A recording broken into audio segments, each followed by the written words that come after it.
কথায় আছে না, আপনের থেকে পর ভালো, পরের থেকে জঙ্গল ভালো। সেটা কিন্তু আমিও ভাবতাম। একটা সময় ছিল যে নিজেদের মধ্যে আমি থাকতে চাইতাম না, চিন্তা করতাম যে নিজের থেকে পরে অনেক ভালো, অন্য জায়গায় থাকবো, অনেকভাবে ভালো থাকবো, সম্পর্ক ভালো থাকবে নিজেদের মানুষের সঙ্গে।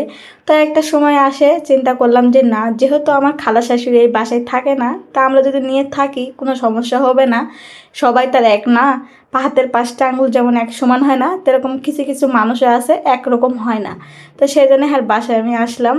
কোনো দিন আসছিলাম না, এবার মানে 3 তলা বিল্ডিং করতেছি, তো আমরা ইচ্ছা করতেছিলাম যে থাকবো না যেহেতু, তোদের দেখে আসি। তো এসে তো দেখে পছন্দ হয়ে যাবে, এটা আমি কখনোই ভাবতেই পারিনি। তো বাবা মেয়ে সুন্দরভাবে উঠতেছিল, এই পাশেরটা আমি নিব, দেখে আমার ভালো লাগলো যে আমার যদি জিনিসপত্র সব আটে, সব জিনিস কিন্তু হয়, তাহলে আমি এটা নিব। তা খালা শাশুড়ি বললো তুমি কোনটা নিবে নাও, কোনো সমস্যা নেই, তুমি আসতে চাইলে আসতে পারো, কোনো সমস্যা নেই। তো একটু মনের ভিতরে সাহস পাইলাম। তো খালা শাশুড়ি খুঁজতেছিলাম, উনি দেখতেছি নাই। তো আমরা হাঁটতে হাঁটতে 3 তলা যাই, ওই যে যাই, ওখানে বসে আছে উনি, যেহেতু বাড়ির মালিক উনি, উনি এখানে থাকে না, সেই জন্য উনি কারো বাসায় যায় না, উপরে ছাদে যায় বসে থাকে, এখানে খাওয়া দাওয়া করে, কারো বাসায় যায় না।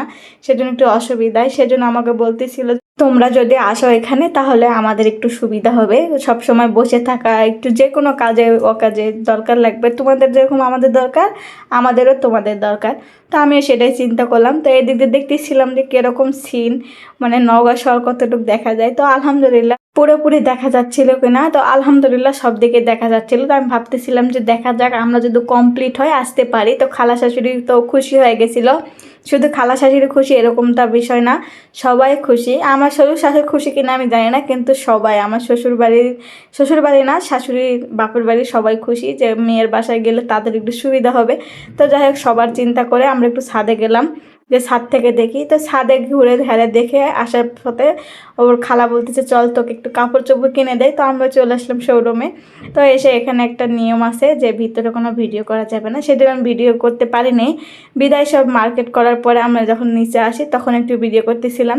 আসলে নগর শহরেও যে রাতের বেলাও যে এত জার্নিং থাকে সেটা আমি কখনো জানতাম না, যেহেতু আমি নতুন আসছি নগর শহরে।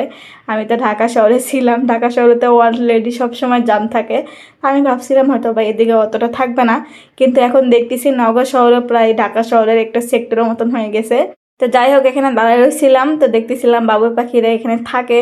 তো দেখে মনটা খুশি হয়ে গেল। তো নিচে দাঁড়ায় রয়েছিলাম, তো পুক পুক করে হাগে দিচ্ছিল, সেজন্য আমি সরে যাচ্ছিলাম। তারপরে আমরা বাসায় চলে আসি, বাসায় এসে সব কিছু খুলে খুলে দেখতেছিলাম যে কী কী কিনলো, যেহেতু ওখানে ভিডিও করতে দেয় না, আমরা একটু ভিডিও করি, বা কী কী কিনলো আমাকে তো দেখতে হবে, যে যেহেতু ছেলে মানুষের কাপড় এসব, মেয়েদের কিছু না, যেহেতু বেটা কিনে দিছে, মানে ছেলেকে কিনে দিছে, তাই না?